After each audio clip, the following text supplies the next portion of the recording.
እንኳን ለታላቁ የደብረ ታቦር በዓል በሰላም አደረሳችሁ። በመጽሐፍ ያነበቡትን ቅዱስ ታሪክ በአካል አይተው በገዛ እጆ ዳሰው ለመባረክ ዝግጁ ኖት? ጎልጎታ አስጎብኚ ድርጅት ከነሐሴ 12 እስከ ነሐሴ 19 ከኦገስት 20 እስከ ኦገስት 28 ወደ ተቀደሱት ምድሮች ታላቅ መንፈሳዊ ጉዞ አዘጋጅቶላቸዋል። ጌታችን ከተወለደባት ቤተልሔም እስካረገበት የደብረ ዘይት ተራራ የእመቤታችንን ስደት እያሰቡ የቁስቋምን በዓል በግብጽ ዘይቱን ማርያም በደመቀ ሁኔታ ያከብራሉ። ቅባ ቅዱስ የሚያፈልቀውን ስዕለ አድኖ የቅዱስ ስምዖንና የቅዱስ መቃርዮስን ታሪካዊ ገዳም ይሳለማሉ። ነብዩ ሙሴ ጽላቱን የተቀበለበትን የሲና ተራራ ይወጣሉ። ታላላቆቹን ፒራሚዶች ይጎበኛሉ። የነፍስዎን እረፍት በበረከት ይግዙ። በመላው ዓለም የምትኖሩ ውድ ኢትዮጵያውያን የበረከቱ ተካፋይ ትሆኑ ዘንድ ቦታው ውስን ስለሆነ አሁኑኑ ይደውሉ። ከጎልጎታ አስጎብኚ ጋር ወደ በረከት።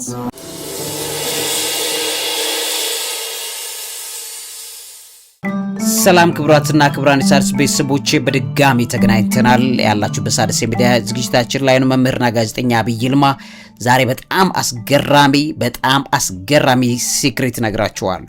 ይሄውም ጌሾን ይመለከታል። እንግዲህ እኛ ሀገር ጌሾ እንደምታውቁት በብዙ መልኩ ጥቅም ላይ የሚውለው ለጠላ ነው። ጠጅና ሌሎች ጠመቃዎች ነው ጥቅም ላይ የሚውለው። በነገራችን ላይ ጌሾ አሁን ባለበት ሁኔታ ላይ በዓለማችን እጅግ በጣም ውስብስብ ለሆኑ ለኬሚስትሪ በተለይ ኬሚካል ለሆነው ኢንዱስትሪ በከፍተኛ ፍጥነት ጥቅም ላይ እየዋለ ያለበትን ሲክሬት ስትረዱ ቀጥሎ ይሄ ተክል ማለት እንግዲህ ልብ በሉት ጌሾ ማለት በኢትዮጵያ ነው ለመጀመሪያ ጊዜ የተገኘው። ጌሾን በተመለከተ አሁን የምነግራችሁ መረጃ ማለት ምን ያህል እኛ ከመረጃዎቹ ርቀን እርስ በርስ እየተባላንና እየተናከስን ሌሎቹ ግን ምን ያህል ነቅተው የኛን የሆነ ነገር ወደ ጥቅም እየቀየሩ እንዳሉ የምታዩበት ነው። እንደው በቀለል ባለ እንኳ ጌሾ ከማር ጋር አድርገው አሁን ባለበት ዓለም ላይ ጥቅም ላይ ሲውል የበሽታን የመከላከል ኢሚኒቲ መጨመር፣ ለጉሮሮ ህመም፣ ለሳል እጅግ በጣም የሚገርም ጥቅም የሚሰጥ ሆኖ ለቆዳ ጤንነት እጅግ በጣም የሚገርም በተለይ ከቆዳ ኮስሞቲክስ ጋር በተያያዘ ዓለም ላይ እየተተገበረ ያለበት የቆዳ መሸብሸብ የሚባለው በቀላሉ እንግዲህ እርጅና የሚያመጡ የቆዳ መሸብሸብ ላይ በከፍተኛ ሁኔታ ከጌሾ የሚወሰዱት ንጥረ ነገሮች ተቀምመው ለእነዚህ ለዘመናዊ ለሚባሉ ኮስሞቲክስ ላይ በከፍተኛ ፍጥነት ጥቅም ላይ እየዋለ ያለ ነገር እንደሆነ ታያላችሁ። የደም ዝውውር ለማስተካከል፣ የተረጋጋ እንቅልፍ ለማግኘት በጣም በርካታ ነገሮች ከማር ጋር እንኳ ለውሰው የጌሾን ዱቄት ከማር ጋር አድርገው ኢትዮጵያውያን ለጥንት ሲጠቀሙበት የነበረው ነገር አሁን ዓለም አስደናቂ በሆነ ሁኔታ ጥቅም ላይ እየዋለው ይገኛል። እሱ ብቻ አይደለም። እኔ አሁን በደንብ አድርጌ ዘርዝሬ ላሳያችሁ ነው። ለምን ሳይንሳዊ ሲክሬቱ ምን እንደሆነ ከውስጡ ነቅዬ አውጥቼ አሳያችኋለሁ። በተለይም አሁን ያለው ዘመናዊ ዓለም ከጌሾ ያወጣው ንጥረ ነገር ዓለም ላይ በከፍተኛ ፍጥነት ጌሾ እንዲዳረስ ወይም ደግሞ እንዲፈለግ እያደረገ ያለበትን ሲክሬት በደንብ ትመለከታላችሁ። እንግዲህ ከጌሾ የወጣ ጌሾይዲን የሚባል ለካንሰር ሕክምና እጅግ በጣም ወሳኝ ተባለ አሁን ያው በፕሪክሊኒካል ሪሰርች ደረጃ ላይ ያለ በጣም አስገራሚ ውህድ ከውስጡ ተገኝቷል። ይሄ ማለት እንግዲህ ለታካሚዎች የሚታዘዝ ዝግጁ መድኃኒት ሊሆን ትንሽ የተቃረበው በዚህ በጌሾ ንጥረ ነገር ላይ ጌሾይዲን የሚባል ኬሚካል ተወስዶ ጥናት እየተደረገ ያለበት ነገር ስታዩ በጣም አስገራሚ ነገር ጌሾ ለዓለም ትልቅ ግብአት እየፈጠረ ያለበት ነገር እንዳለ ታያላችሁ። ጂኤስቲ ኤንዛይሞችን የማገድ ምስጢር በውስጡ አለው።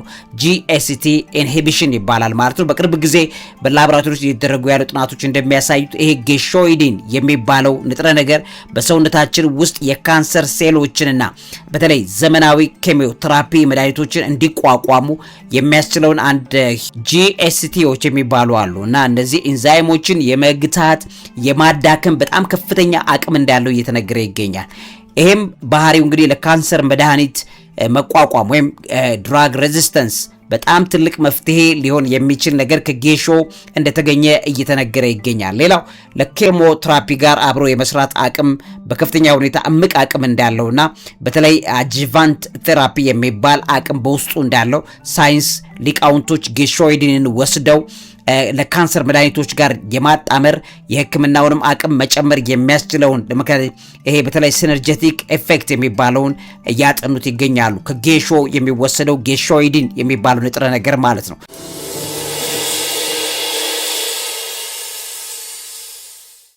እንግዲህ ይሄ ውህድ የካንሰር ሴሎችን ካንሰር አምጪ የሆኑ ሴሎችን ተከላክሎ አቅም ይዞ ሰባብሮ ለማስቀመጥ የሚያስችል አቅም አለው በጌሾ ውስጥ ያለው ይሄ ጌሾይዲን እና መድኃኒቶቹን በተሻለ ፍጥነት ሴሎችን እንዲገድሉ እነዚህ ገዳይ ተግባራት ተፈጽመው ካንሰር አምጪ የሆኑ ካንሰር እየሆኑ ያሉ ሴሎችን ለመግደል የሚያስችል የኬሞቴራፒ ህክምና ላይ ከጌሾ የተወሰዱ ንጥረ ነገሮች በከፍተኛ ፍጥነት ዓለም ላይ እጅግ ተፈላጊ መሆን ችለዋል። ውድ ቤተሰቦቼ በተለይ የካንሰር ሴሎች የሚባዙበትን ሂደት የመግታት ባህሪ አንቲፕሮሊፌሬቲቭ የሚባል ኢፌክት አለ እና ያንን በሴል መስመሮች ወይም ደግሞ ኢን ቪትሮ ሴል ላይን ሲሏቸዋል በዛ ላይ በተደረገ የመጀመሪያ ደረጃ ሙከራዎች የጌሾ የሚወጡ የናፍታሊን ግላይኮሳይድ የሚባሉ መዋቅሮች አሉ እና እነዚህ የተወሰኑ የካንሰር ሴሎች ላይ ቁጥጥርን በፍጥነት እንዳይባዙ የማድረግ በጣም የሚገርም አይነት ሳይቶቶክሲክ የሚባል ባህሪ እነዚህ የጌሾ ንጥረ ነገሮች ውስጥ እንዳለ ሳይንስ ማግኘት ችሏል።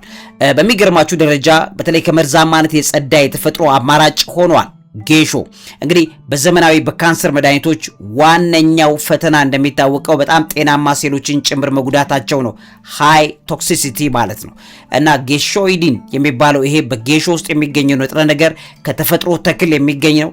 ስለዚህ በሰዎች ላይ የጎላ መርዛማነት ባህሪ እንደሌለው በመረጋገጡ አነስተኛ የጎንዮሽ ጉዳት ወይም ሳይድ ኢፌክት ያለው መድኃኒት ለማምረት ተመራማሪዎች ጌሾን ተጠቅመው እጅግ በጣም ቢዚ ሆነው ያሉበት ጊዜ ላይ ነው ያለነው። እንግዲህ እሱ ብቻ አይደለም። በተለይ ኢሞዲን እንደገና ደግሞ ክሪስቶፋኖል የሚባሉ ከጌሾ ቅጠል ውስጥ ጌሾይድን ብቻ አይደለም ያለው እነዚህም ንጥረ ነገሮች አብረውበት አሉ እና እነዚህ ሌሎችም ጭምር ማለት ነው። በተለይ አንትራክዌኖች የሚባሉ ውህዶች በዓለም አቀፍ ደረጃ በካንሰር መከላከያነታቸው በሰፊው የታወቁ ናቸው። እነዚህ ንጥረ ነገሮች ማለት ነውና እነዚህ ውህዶች በጌሾ ላይ በአንድ ላይ ተሰባስበው መገኘታቸውን ሳይንስ ማረጋገጥ ችሏል። በዚህም የተነሳ እንግዲህ ይሄንን ተፈላጊነቱን እንዲጨምር ሊያደርገው እንደቻለ እየተነገረ ይገኛል። ያ ብቻ አይደለም። ከፍተኛ የጸረ ኦክሳይድ ወይም አንቲኦክሲዳንት ጥበቃ በጌሾ ውስጥ በከፍተኛ ደረጃ ተጠራቅሞ መገኘቱ በከፍተኛ ሁኔታ ተፈላጊ እንዲሆን አድርጎታል። ካንሰር እንዲቀሰቀስ ምክንያት የሚሆኑት የሴል መጉዳቶች አሉ። እንደምታውቁት የዲኤንኤ መለዋወጥን የሚከላከሉ ጠንካራ ፖሊፌኖሎች አሉ በውስጡ ይገኛሉ በጌሾ ውስጥ ማለት ነው። ይሄም ባህሪው የካንሰር ሴሎች ከመፈጠራቸው አስቀድሞ ለመከላከል እንግዲህ ይሄ ኬሞ ፕሪቨንሽን የሚባለው ደረጃ ላይ በሚደረጉ ጥናቶች ውስጥ የጌሾ ቅጠሎች ውስጥና ስራስሮች ውስጥ የሚገኙት ንጥረ ነገሮች ተወስደው በላቦራቶሪ ከፍተኛ ጥናት እየተደረገባቸው እንዳለ የጥናት ውጤቶቹ ያሳዩ ይገኛሉ።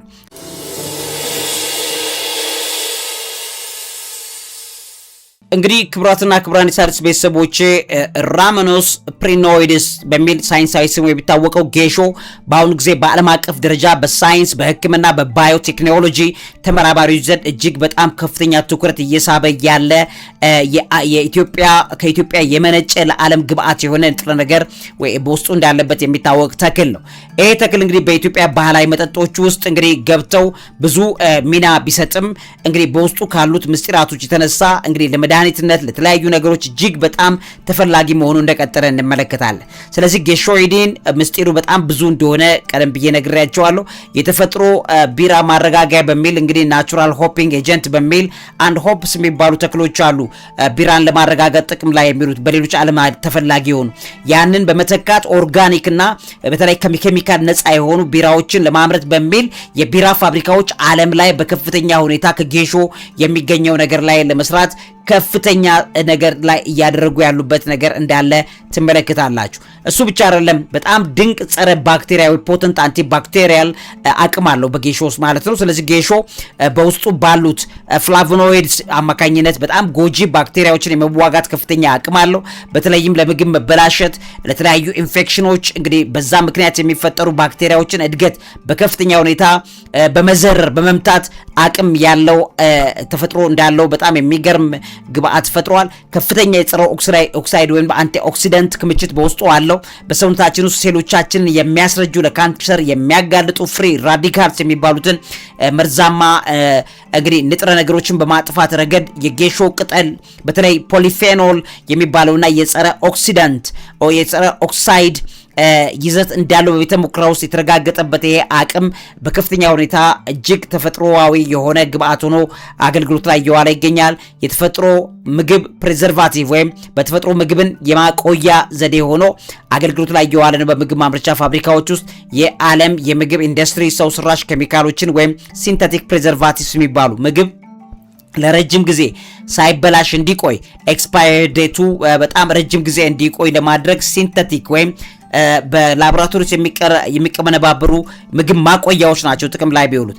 አሁን ግን ከጌሾ የሚሰጣቸው ግብአቶች ለረጅም ጊዜ ምግብ ሳይበላሽ ረጅም መቆየት እንዲችል ከውስጡ የወጡ ኬሚካሎች ይሄንን ፕሪዘርቫቲቭ ወይ ናቹራል ፕሪዘርቫቲቭስ እንደሆነ ለማወቅ የሚያስችል ውጤት መገኘቱ እጅግ በጣም አስደናቂ እንደሆነ ትመለከታላችሁ።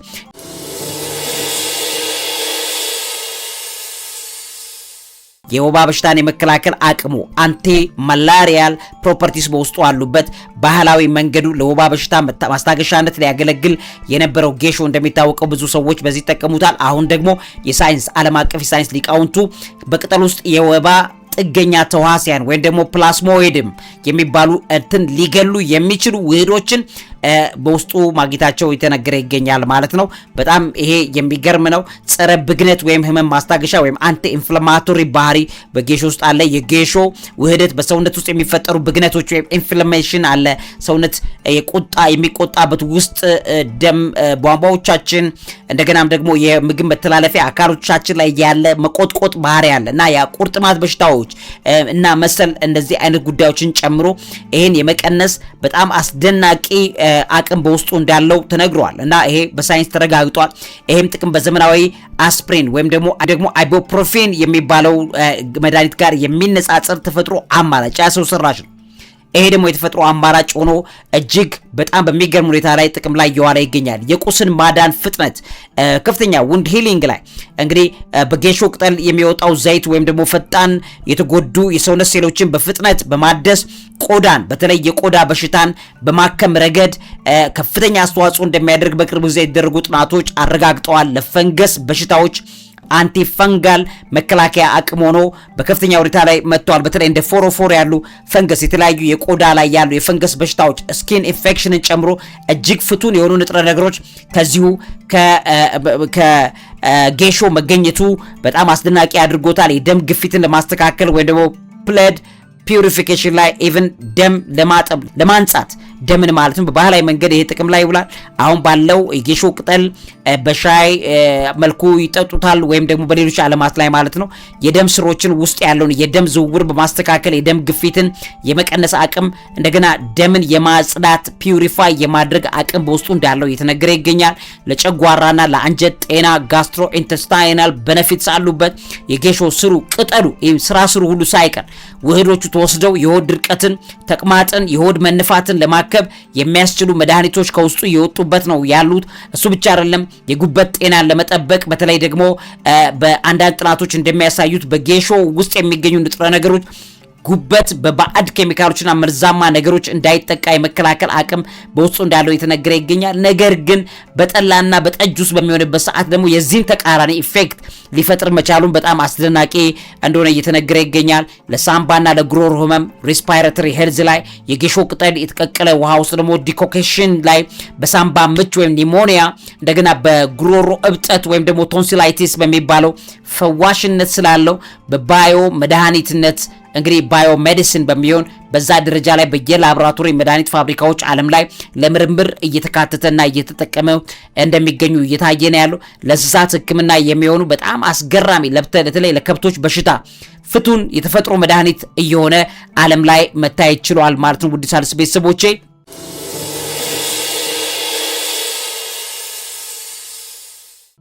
የአፈር መሸርሸርን መከላከል ለንቦች ምርጥ የዱቄት ወይም የንብ የራሱ የጌሾ ማር አለ እየወጣ ያለ እነዚህን ለማምጣት የተፈጥሮ ቀለም ልብስን ለማቅረሚያነት ጠንካራ ዘላቂ እንጨት ወይ ደግሞ ሃይ ቫልዩብል ቲምበር በመሆን እንጨት ሁሉ ጥቅም ላይ እየዋለ ይገኛል። ከፍተኛ ኢኮኖሚ የውጭ ንግድን ኢትዮጵያ ያገኘችበት ነው። ኢትዮጵያ በአሁኑ ወቅት በአመት ከ370,000 ኪሎ ግራም በላይ ጌሾ ወደ ውጭ ትልካለች ማለት ነው። እንግዲህ ለመድኃኒትነት ዓለም እየፈለገ ያለውን ይሄን ጌሾ ሃይ ቫልዩ ካሽ ክሮፕ መሆን ችሏል የሚለው ነገር በልባችሁ ላይ እንድትይዙት እፈልጋለሁ። እንግዲህ ይሄንን ከሚሰሩ ትልቅ ስራ ከሚከውኑት የጌሾ ተፈጥሮዎች መካከል አንደኛውና ዋነኛው ጌሾይዲን ይባላል። እንግዲህ ክቡራትና ክቡራን የሣድስ ቤተሰቦች ጌሾይዲን የሚባለው ንጥረ ነገር ለመጀመሪያ ጊዜ የተገኘው በዚሁ በአዲስ አበባ ዩኒቨርሲቲ የኬሚስትሪ ትምህርት ክፍል ውስጥ ነው። በዛ ላቦራቶሪ ነው የተገኘው። በዓለም ላይ ከፍተኛ የሆነ ትኩረት ሊያገኝ የቻለ ነገር ነው። እንግዲህ በኢትዮጵያ በአዲስ አበባ ዩኒቨርሲቲ በቀድሞ ቀዳማዊ ኃይለ ሥላሴ ዩኒቨርሲቲ የሳይንስ ፋካልቲ የኬሚስትሪ ላቦራቶሪዎች ነው ማለት ነው። እንደ አውሮፓውያን ዘመን አቆጣጠር በ1994 ዓ.ም በዶክተር ተሾመ የዶክተሬት ማሟያ ጥናታቸው ወቅት ላይ ነው ይሄም በላቦራቶሪ የወጣውና የታየው። ከዛ በ1995 ዓ.ም ከፕሮፌሰር ብርሃኑ አበጋዝ ጋር በመሆን በዓለም አቀፍ ደረጃ በይፋ ይሄንን አሳተሙት ማለት ነው። ከዛ ይሄ የመጀመሪያው ናሙና ውህዱ ለመጀመሪያ ጊዜ የወጣው በኢትዮጵያ ውስጥ ከበቀለና በአካባቢው ለገበያ ለጠላ ለጠጅ ማድረጊያነት ከሚሸጠው ከጌሾ ቅጠል ወይም ደግሞ በሳይንሳዊ ስሙ ራሃሞኖስ ፕሪኖይዲስ ተብሎ ነው የሚታወቀው የጌሾ ቅጠል። ስለዚህ እዛ ላይ መሰረት በማድረግ ነው የተሰራው ማለት ነውና በወቅቱ ተመራማሪዎቹ የጌሾ ቅጠልን በሜታኖል ወይም ሜታኖል ኤክስትራክሽን በሚባልና በተለያዩ ላቦራቶሪ ማጣሪያ ዘዴዎች ወይም ደግሞ ፍላሽ ኬሞቶግራፊ የሚባል አለ። ያም በመጠቀም ይሄንን ቀደም ሲል በዓለም የኬሚስትሪ ሳይንስ የማይታወቅ አዲስ መራራ ውህድ ለይተው ማውጣት ቻሉ ማለት ነው። ከዛም በኋላ እንግዲህ ከአዲስ አበባ ዩኒቨርሲቲ ከወጣ በኋላ አሁን ዓለም ላይ በከፍተኛ ፍጥነት ጌሾይዲን ዓለም ላይ መተዋወቅ ቻለ። ጌሾይዲን እንግዲህ ፕሮፌሰር ብርሃኑ አበጋዝና ተመራማሪው ዶክተር ተሾመ ከበደ ናቸው ማለት ነው ለዓለም ያስተዋወቁት። አሁን ባለበት ሁኔታ የምርምሩ መሰረት በማድረግ በተለይ ይሄ ከጌሾ የሚገኘው ጌሾይዲን የሚባለው ስያሜ ለዚሁ ጌሾ ለሚባለው በውለታነት ወይም ደግሞ ጌሾን በትክክል ሊወክል የሚችል ሳይንሳዊ መጠሪያ በሚል በዓለም አቀፍ ደረጃ ይሄ እንግዲህ ራሞኖስ ፕሪኖይዲስ የሚባለው ሳይንሳዊ መጠሪያውን በአማራጭነት ጌሾይዲን እየተባለ ጥቅም ላይ እንዲውል ተደርጓል ማለት ነው። ስለዚህ ማስታወሻነቱ ለጌሾ ተክል ነው ማለት ነው። ስለዚህ ጌሾይዲን የሚባለው ይሄ ንጥረ ነገር በስፋት አሁን ዓለም ላይ ተጎልጉሎ ወጥቶ ጥቅም ላይ እንዲውል እየተደረገ ይገኛል። እዚህ ውስጥ እንግዲህ ቀደም ብዬ በነገርኳችሁ መሰረት ይሄ ጌሾይዲን የሚባለው ንጥረ ነገር በኦርጋኒክ ኬሚስትሪ ሳይንስ ውስጥ መሰረት የሚያደርገው ናፍታሊን ግላይኮሳይድ የሚባል አንድ ቤተሰብ አለ። ከዛ ውህድ የወጣ ነው። እንግዲህ ይሄ በጣም የሚታወቅ አንድ በተለይ ከዚህ ናፍታሊን የሚባለው በዕለት ተዕለት ኑሮ ውስጥ በከፍተኛ ፍጥነት ዓለም ላይ ጥቅም ላይ ያሉ ኬሚካሎች ናቸው። እነዚህ ለምሳሌ የነፍሳት መከላከያ የሚባሉ ናፍታሊን በብዛት የሚታወቀው ልብሶችን ይሄ ሞትስ የሚባሉትን በተለይ በቁም ሳጥን ውስጥ የምናውቃቸው ምክ የሚያረጉ ነገሮችን ለመከላከል በሚል እኚህ የኳስ ክኒኖች አሉ አይደለም፣ በጣም ትናንሽ ክኒኖች ክኒን መሰል ነገሮች ከልብስ ምክ እንዳይል ተደርጎ የሚመረት አለ። ይሄ የበረሮ መድኃኒትም ጭምር ተደርጎ የሚመረት ነው እና ከጠንካራ አካልነት በቀጥታ ወደ ጋዝነት በመቀየር የጥቅም ላይ የሚውልና ነፍሳቱን የሚያጠፋ አይነት ምክ እንዳይል ጥቃቅን ክኒን የሚመስሉ ነገሮች ከልብስ ጋር ከጫማ ጋር አብሮ ይሸጣል እና ያ ኬሚካል የሚሰራው ከዚህ ንጥረ ነገር ውቅር ውስጥ ነውና እዚሁ የጌሾ ቤተሰብም ከነዚህ መካከል የሚገኝ ነው። ለምሳሌ የሽንት ቤቶችን መጥፎ ሽታ የሚያጠፉ በየሆቴሉ ሽንት ከተሸና በኋላ የሆነ ኬሚካል የሚጨምር አለ። እሱ ማለት የጌሾ ቤተሰቦች ያላቸው ባህሪ ላይ መሰረት ተደርጎ የሚሰራ ነው። ሶ በዓለም ገበያ ላይ ጌሾ በዚህ ኬሚካል ደረጃ ላይ ኢትዮጵያ አታመርተውም።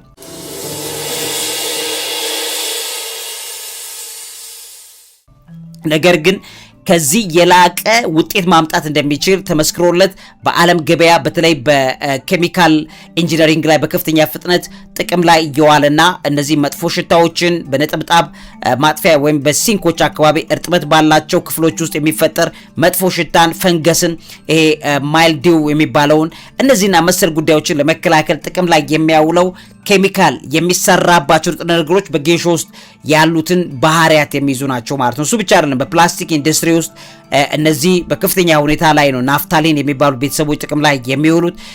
እንግዲህ በኮንክሪት ማጠናከሪያ፣ በቀለምና ለመድኃኒት ቅመማ ጥቅም ላይ ይውላሉ። በተለይ ሰው ሰራሽ ቀለም ማምረቻ ለምሳሌ በጨርቃ ጨርቅ በቆዳ ፋብሪካዎች ውስጥ ለጥቅም እንዲውሉ የሚደረጉ ቀለሞች አሉ ዳይስ የሚባሉት እና እነዚህ የሚመረቱባቸው ናፍታሌን የሚባሉት ቤተሰቦች እና በላቦራቶሪ መነሻ በኬሚካል ኢንተርሚዲየት ሆኖ እያገለገሉ ያሉ ንጥረ ነገሮች አካል ነው በጌሾ ውስጥ የሚገኘው ንጥረ ነገሮች ማለት ነው። ጌሾን ኢቭን ለልብስ ማቅለሚያነትና ለተለያዩ ነገሮች ላይ ዓለም ባለ በኢንዱስትሪው ዓለም በኬሚካል ኢንዱስትሪው ላይ በከፍተኛ ፍጥነት የሚፈለገው ከዚህ ናፍታሌን ከሚባለው ቤተሰብ ውስጥ በመመደቡ ነው ማለት ነው። ስለዚህ ለነዳጅ ማገዶነት ለምሳሌ ፊውል አዲቲቭ በሚሆን የሞተር ዘይቶች፣ የመኪና ዘይቶች፣ ናፍጣ፣ ቤንዚን እነዚህ ነዳጆች ውስጥ ሰበቃን ለመቀነስ እነዚህ ዝልግልጋማነት ባህሪ እንዲኖር የሞተርን ቅልጥፍና ለመጨመር እንደተጨማሪ ግብአት ወይም አዲቲቭ ሆኖ ከዚሁ ከጌሾ የሚወሰደው ነገር በዛ ደረጃ ላይ ጥቅም ላይ እንዲውል ለማድረግ ናፍታሌን ባህሪው ስለሆነ እጅግ በጣም የሚገርም ጥቅም ይሰጣል ተብሎ በዓለም ላይ በከፍተኛ ፍጥነት ጌሾ እየተፈለገ ያለበት ነው። ናፍታሌን የሚባለው ይሄ ባህሪ ምንም እንኳን ከፍተኛ ጥቅም ቢኖረውም ጠንካራ ሽታው በብዛት ሲታፈን ራስ ምታት፣ ማቅለሽለሽ የሚመሰለ የጤና ጎጂ የሆኑ ነገሮችን ይዞ ሊመጣ የሚችል የናፍታ ባህሪ እንዳለው ይታወቃልና በጌሾ ውስጥ ይሄ ባህሪ መኖሩ ዓለም በከፍተኛ ሁኔታ እንዲደነቅ ካደረገበትና እጅግ ለኬሚካል ኢንዱስትሪ ተፈላጊ እንዲሆን ካደረጉ ሲክሬቶች መካከል አንዱ ሆኖ አገልግሎት ላይ እየዋለ እንዳለ ትመለከታላችሁ። እንግዲህ ክቡራትና ክቡራን የሣድስ ቤተሰቦች ይሄ ብቻ አይደለም። ጌሾን በተመለከተ በተለይ በውሃ የመሟሟት አስደናቂ ባህሪው ነው እንደሚታወቀው ጠላና ጠጅ ላይ ጥቅም ላይ እንዲውል የሚያደርገው ማለት ነው። በውስጡ ያለ መዋቅር አለ ቤታዲ ግላኮሳይድ የሚባል የስኳር ባህሪ ማለት ነው። በዚህ ክፍል ውስጥ ወይም በዚህ ዘርፍ ውስጥ ያለ ውህድ በውሃ ውስጥ በቀላሉ እንዲሟሟ ወይም ዋተር ሶሉብል እንዲሆን የሚያደርገው ባህሪ ነው። ይሄ ደግሞ በጌሾ ውስጥ በከፍተኛ መጠን በተለይ በቅጠል ውስጥ ይገኛል። በዚህም ባህሪው የተነሳ እንግዲህ በኢትዮጵያ የጠላ የጠጅ ጠመቃና አፈላል ሂደት ላይ ይሄንን ቅጠሉን ጥቅም ላይ ያውሉታል። በዛን ጊዜ ሳይቀቀል ወይም ሳይፈጭ በውሃ ውስጥ ብቻ ሶሉብል ሆኖ ሟምቶ ሲዘፈዘፍ መራራ ጣዕሙ እና የመከላከያ ውህዱ በቀላሉ ወደ መጠጡ እንዲዋሃድ ያስችለዋል ማለት ነው። ስለዚህ ይሄ መራራ ባህሪው ወይም ደግሞ ጌሾይድን የሚባለው ባህሪው በከፍተኛ ሁኔታ ይሄንን ነገር እንዲያቀለጣጥፍ ያደርገዋል ማለት ነው። በዚህም የተነሳ ለሕክምናው ዓለም ላይ በፍጥነት ተዋሃዱ በሰውነት ውስጥ ይሄ በፍጥነት ወደ አገልግሎት መዋል የሚችልበትን ባህሪ በመውሰድ ከጌሾ ላይ ይሄን ጥቅም በማምጣት በመድኃኒት ፋብሪካዎች ላይ በኬሚካል ኢንዱስትሪዎች ላይ በፍጥነት እና በከፍተኛ ሁኔታ ጥቅም ላይ እንዲውል እያደረገ ያለበት ነገር እንዳለ ይታያል። እሱ ብቻ አይደለም። በጌሾ ባህሪው ላይ የብርሃንና የሙቀት መቋቋም አቅሙ ወይ ደግሞ ስታቢሊቲ አቅሙ እጅግ በጣም ተፈላጊ እንዲሆን አድርጎታል። ይሄ የኬሚካል መዋቅር በተፈጥሮ በጣም የተረጋጋ ወይም ኬሚካል ስቴብል በመሆኑ የተነሳ በፀሐይ ብርሃን ወይም ለምሳሌ መጠጦች በሚፈሉበት ወቅት ለምሳሌ መጠጥ ለማዘጋጀት በሚፈላበት ወቅት ላይ የሚፈጠር መጠነኛ ሙቀት በቀላሉ እንዳይሰባበር ያደርገዋል ኬሚካላዊ ውህደቱ ማለት ነው። በዚህም ጽናቱ የተነሳ እንግዲህ ንጥረ ነገሩ በፈሳሽ ውስጥ ለረጅም ጊዜ ሳይበላሽ እንዲቆይ ያደርገዋል። ይሄም እንግዲህ በኬሚካል ኢንዱስትሪ ላይ በመድኃኒት ፋብሪካዎች ላይ በካንሰር ኬሞቴራፒ እና መሰል ሕክምናዎች ላይ አገልግሎት እንዲሰጥ የሚያደርገው ባህሪው በእጅጉ ዓለም እንዲደነቅ እንዳደረገው እንመለከታለን። ያ ብቻ አይደለም። በፋርማኮሎጂ የመድኃኒት ቁልፍ መክፈቻ ተብሏል ማለት ነው። በተለይ ቤታ ሶሬጀኒን የሚባል በውስጡ ያለ ኦርጋኒክ ኬሚስትሪ ውስጥ የሚታወቅ ንጥረ ነገር አለ እና ይሄ እንግዲህ በሰውነት ውስጥ ጎጂ ኢንዛይሞችን የማገድ ወይም ኢንዛይም ኢንሂቢሽን የሚባለውን ከፍተኛ አቅም አለው በጌሾ ውስጥ የሚገኙት እነዚህ ንጥረ ነገሮች። ይሄም ሳይንሳዊ እውነታውን ጌሾይዲን የሚባለው ይሄ ንጥረ ነገር ለወደፊቱ የደም ግፊት፣ የጉበት በሽታ፣ የካንሰር መድኃኒቶችን ለማምረት የሚያስችል ዋና ጥሬ ዕቃ ወይም ደግሞ ፕሪከርሰር በሚሆን አገልግሎት ላይ እንዲውል እየተደረገ እንዳለ እንመለከታለን ማለት ነው። አሁን ባለበት ዓለም አቀፍ ደረጃ የጌሾ ምርትን ጥራት ለመፈተሽ ሳይንቲስቶች የሚጠቀሙት ይሄንን ሞለኪውል ነው። እንደምታውቁ ጌሾይዲን የሚባለው አንድ የጌሾ ምርት ውስጥ እንግዲህ የሚታወቁት አንድ ንጥረ ነገር አለ። የዚህ ቅድም ያልኳችሁ የሞለኪውል ባህሪ አለ እና በዛ ባህሪ ውስጥ እንግዲህ ክምችቱ በጣም ከፍተኛ ከሆነ ምርቱ ንጹህ ጥራት ያለውና ከፍተኛ አቅም የሕክምና አቅምም ጭምር ያለው በመሆኑ ይሄ ኳሊቲ ማርከር ላይ በጌሾይዲን ያለው ባህሪ ጥቅጥቃማነቱና በአንድ ጌሾ መጠነኛ ውስጥ ብዙ ወይም ጥቅጥቅ የሆነ ብዙ ተፈጥሮ እንዳለው የሚያሳይ ነገር እየተነገረ በመሆኑ ጌሾ በዓለም ላይ በከፍተኛ ፍጥነት እየተፈለገ ያለበት ጊዜ ላይ እንዳለ እናያለን። እንግዲህ ይሄ ሁሉ ነገር ግን በኢትዮጵያ ውስጥ እንግዲህ እንደምታውቁት በከፍተኛ ሁኔታ ከጌሾ የሚሰሩ መድኃኒቶች ኢትዮጵያ ውስጥ በከፍተኛ ባህላዊ መድኃኒትነት ጥቅም ላይ በማዋል ዓለም የሚደነቅባቸው ነገሮች ግብአት ሆነው በዓለም ላይ መምጣታቸውን እንመለከታለን። ስለዚህ በኢትዮጵያ ውስጥ ለመድኃኒትነት እንግዲህ ከዚህ ውስጥ ጠቅላችሁ ብትወስዱት ዕውቀት ጌሾን ለጠላ ወይም ለጠጅ ከሚሆነው በላይ በጠላና በጠጅ ደረጃ ላይ ሲዘጋጅና በቅጠሉ ተፈጭቶ ወይም ደቆ በደቀቀ ዱቄትነት ተዘጋጅቶ ለዓለም ገበያ በሚቀርበው ሁኔታ ሲታይ እንግዲህ በኢትዮጵያ ምርቱ በከፍተኛ ሁኔታ አሁን እየተሸጠ ነው ያለው። ይሄ ሲታይ ከጠላውና ከጠጁ በላይ ያኛው ኦርጋኒኩ በከፍተኛ ደረጃ ጥቅም ላይ የሚውልና እጅግ ተፈላጊ መሆኑን እንመለከታለን። ፈርመንትድ በሚሆንበት ሰዓት ላይ የሚያጣቸው ነገሮች እንደገና ቅርጹ የሚቀይርበት ነገር እንዳለን በላቦራቶሪ በደንብ ቼክድ ነው እና የተረጋገጠና የተፈተሸ ነው። እንግዲህ ውድ ቤተሰቦች ለዚህ አእምሮ ምግብ አዘጋጅና አቅራቢ መምህርና ጋዜጠኛ አብይ ይልማ ዕውቀት ታላቁ እግዚአብሔርን ታከብራለች። እንኳን ለታላቁ የደብረ ታቦር በዓል በሰላም አደረሳችሁ። በመጽሐፍ ያነበቡትን ቅዱስ ታሪክ በአካል አይተው በገዛ እጆ ዳሰው ለመባረክ ዝግጁ ኖት? ጎልጎታ አስጎብኚ ድርጅት ከነሐሴ 12 እስከ ነሐሴ 19 ከኦገስት 20 እስከ ኦገስት 28 ወደ ተቀደሱት ምድሮች ታላቅ መንፈሳዊ ጉዞ አዘጋጅቶላቸዋል። ጌታችን ከተወለደባት ቤተልሔም እስካረገበት የደብረ ዘይት ተራራ የእመቤታችንን ስደት እያሰቡ የቁስቋምን በዓል በግብጽ ዘይቱን ማርያም በደመቀ ሁኔታ ያከብራሉ። ቅባ ቅዱስ የሚያፈልቀውን ስዕለ አድኖ የቅዱስ ስምዖንና የቅዱስ መቃርዮስን ታሪካዊ ገዳም ይሳለማሉ። ነብዩ ሙሴ ጽላቱን የተቀበለበትን የሲና ተራራ ይወጣሉ። ታላላቆቹን ፒራሚዶች ይጎበኛሉ። የነፍስዎን እረፍት በበረከት ይግዙ። በመላው ዓለም የምትኖሩ ውድ ኢትዮጵያውያን የበረከቱ ተካፋይ ትሆኑ ዘንድ ቦታው ውስን ስለሆነ አሁኑኑ ይደውሉ። ከጎልጎታ አስጎብኚ ጋር ወደ በረከት